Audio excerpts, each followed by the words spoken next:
During the Great Depression before the start of World War II, the second part of the New Deal brought the Housing Act of 1937.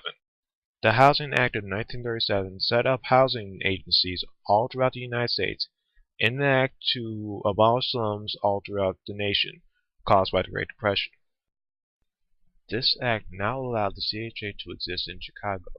In 1937, Elizabeth Wood was appointed executive director of the CHA. Elizabeth Wood began to clear the slums and build new housing developments. The first developments built with the funds from the New Deal were the James Adams House on the west side, the Trumbull Park Homes on the south side, and the Lathrop Homes on the north side. A fourth development, Ida B. Wells, was built in Chicago's Black Belt. The Black Belt is where 3/4 of the city's African American population lived. The living conditions were appalling. These original housing complexes also coincided with the unspoken rule that the tenants allowed into these complexes would also have to be the same race of the people of the neighborhood.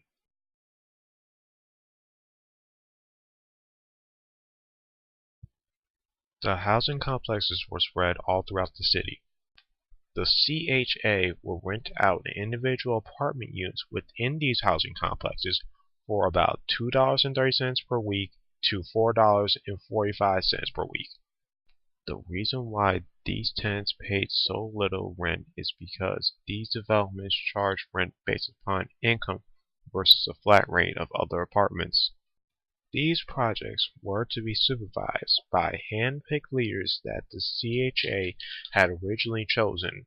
The people who were chosen were exemplary citizens and had great leadership skills, but were therefore very hard to replace. Because the CHA did not set up a system for new supervisors, many of the next generation of supervisors were unable to lead the projects. This shows a flaw of the CHA that many housing projects to this day still do not have a stable, steady leader.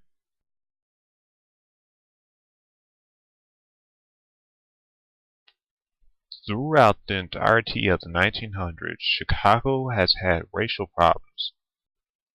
However, during the era of World War II, the Chicago area has seen a significant decrease in the amount of racial tension.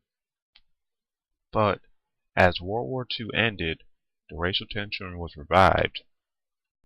Part of this racial tension comes from African Americans moving into private houses or moving into newly made housing complexes.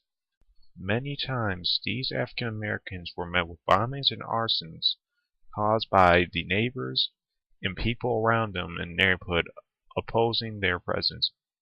Because of this strong opposition, oftentimes it was a very hard struggle for the people and the CHA to establish housing projects or even live down on the south side of Chicago, as well as other neighborhoods that were strongly opposed to racial integration.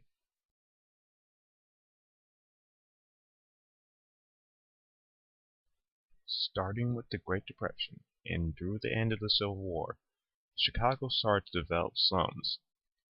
These slums that usually appeared in areas with high concentrations of minorities and poor income areas. Despite the slums being a primary problem of the CHA, they ultimately contributed to the problem itself. The CHA contributed to the problem of the slums by their overly selective tenant process.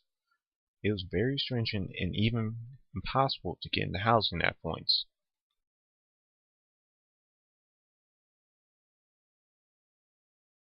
The Housing Act of 1949 was an act that sought to create over 800,000 housing units all around the United States. This was a hopeful attempt trying to get rid of all the slums all throughout America that were caused by the Great Depression.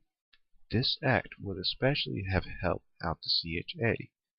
This act would have allowed the CHA to spread out the housing units all throughout Chicago. However, there stood a barrier between this ultimately progressive bill. This barrier was the aldermen and the councilors in Chicago at the time. Seeing that this act would spread the CHA's public housing units into their own neighborhoods, the congressmen and aldermen quickly acted and nullified the act. Their selfish and ultimately destructive acts concentrated the amount of housing projects into smaller areas with poor minorities living there already. This not only went against the goal of the act by enhancing the spread of the slums in Chicago, this also eventually created a very large problem of spacing and overcrowding within these projects. Despite the actions of the aldermen and the councilors being fairly illegal and highly detrimental to the CHA, no actions were taken against these men.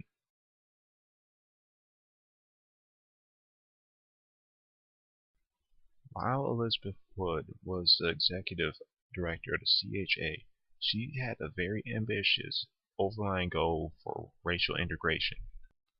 After World War II, she thought that this was the prime time to act because of the federal funding that the CHA had been given by the government during this time. However, yet again, the CHA was blocked by councilmen and aldermen that opposed the racial integration plans that Elizabeth Wood had for this. But, more importantly, during this time, the CHA had a wild swing in the direction of their buildings. The CHA had now adopted a new system of buildings for their housing projects.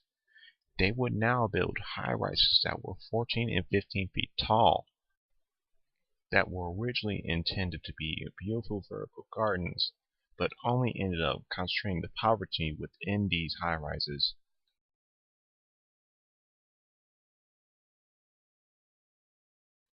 Between 1953 and 1954, the CHA acquired a client by the name of Bay Howard, who was a very fair-skinned African-American woman. Elizabeth Wood and the CHA thought that it would be an okay idea to place Betty Howard in the white project of the Trumbull Homes in South Deering. This action showed a very poor decision-making on the part of Elizabeth Wood and the CHA. Elizabeth Wood and the CHA's original rationalization for placing Betty Howard in the completely white South Deering neighborhood was that it would be a first step in integrating housing. However, with this rationalization, they had still completely ignored one of the most important facts during this time, that she was still African American and completely deviated from the rule of keeping the same race of people in the same housing units.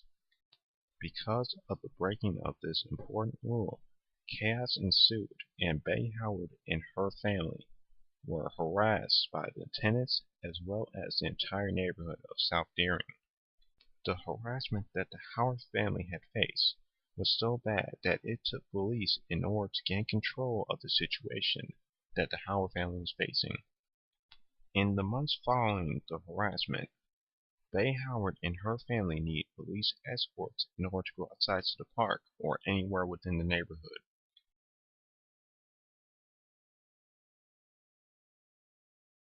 In 1966, Dorothy Gautreaux, a tenant of the CHA project, who in her own neighborhood was a well-known advocate and spokesperson for equality, filed a lawsuit against the CHA.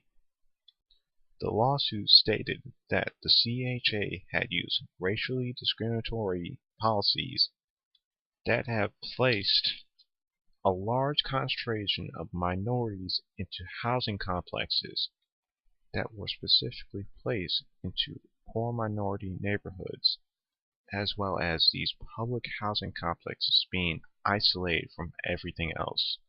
This lawsuit, made by Dorothy Gautreaux, sought to break the chains of the racial segregation and discrimination of the CHA that had cursed it from its initial conception. However, tragically, Dorothy Gautreaux died before a decision was made on her case, but her legacy lives on the change that she made for the CHA. Gautreaux allowed the CHA to start tearing down high-rises and racially integrate neighborhoods.